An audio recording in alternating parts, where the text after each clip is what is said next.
Entering week 11 of the college football season, Auburn getting ready for a big showdown with Georgia. James Crepea joining me now to discuss this matchup. And I just want to talk about the excitement and the hype surrounding this game. They call it the Amen Corner as Auburn gets ready to go against Georgia. And then, of course, Alabama later in the season, later in November in the Iron Bowl. Would you say that there's as much hype and excitement surrounding this matchup this weekend as there was in 2013 in Jordan-Hare Stadium when Alabama and Auburn faced off? Yeah, Lauren, I would. I'd say that this is probably the biggest game that Auburn's had since then. Certainly there have been some big home games at Jordan-Hare since.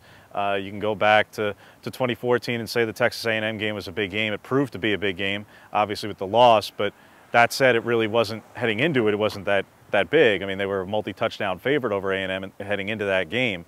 You can go back to certainly the LSU game last year and the fact that that was a very big and pivotal game in the tenures of both Gus Malzahn and Les Miles, who was obviously fired the next day.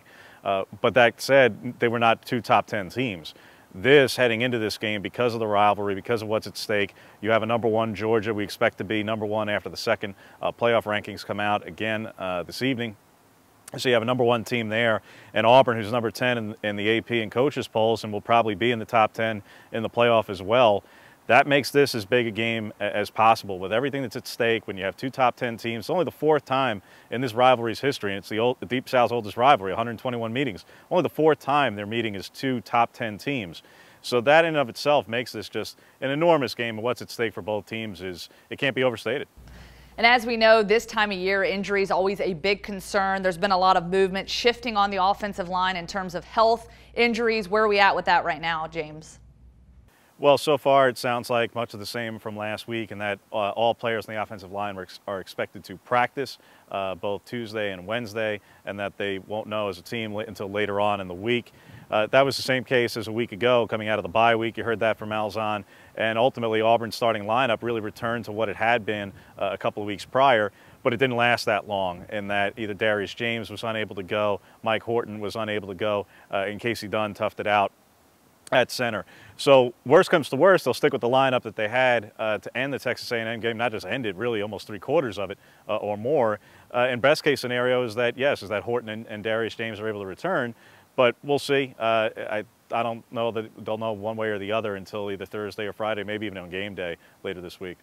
Now, James, offensively, we know that this Georgia defense is going to be one of the toughest teams that Auburn will face this season. But on the flip side of that, is this going to be one of the toughest offenses for this Auburn defense to go up against? I would say to date it certainly is. Look, Sony Michel and Nick Chubb and Elijah Holyfield and really a whole stable of backs that Georgia has, they're the #1 rushing offense in the SEC. That in and of itself is going to be an enormous challenge. Now, yes, Georgia's passing game is certainly not the toughest that Auburn has faced. It probably isn't even in the top 5 that Auburn has faced to date or for the whole season for that matter. But because of the strength of this running game, because of the quality of the offensive line, this was a young Georgia team a year ago. And we obviously saw that was a very close game, though Georgia was unable to score offensively a touchdown in that game. They had a couple of field goals, but had a defensive touchdown. Now, pretty much all those players are back across the board. It was really a younger team. That team just got more experienced and better, and even Gus Malzahn speaks to how experience matters. Well, this Georgia team is a lot more experienced than it was a year ago. It won that game a year ago. And yes, Auburn is a different team as well. Offensively, obviously, they're a very different team than the offense that struggled at Georgia a year ago, and that they have Jarrett Stidham at quarterback and a far healthier top to bottom than they were a year ago losing at Georgia and Athens.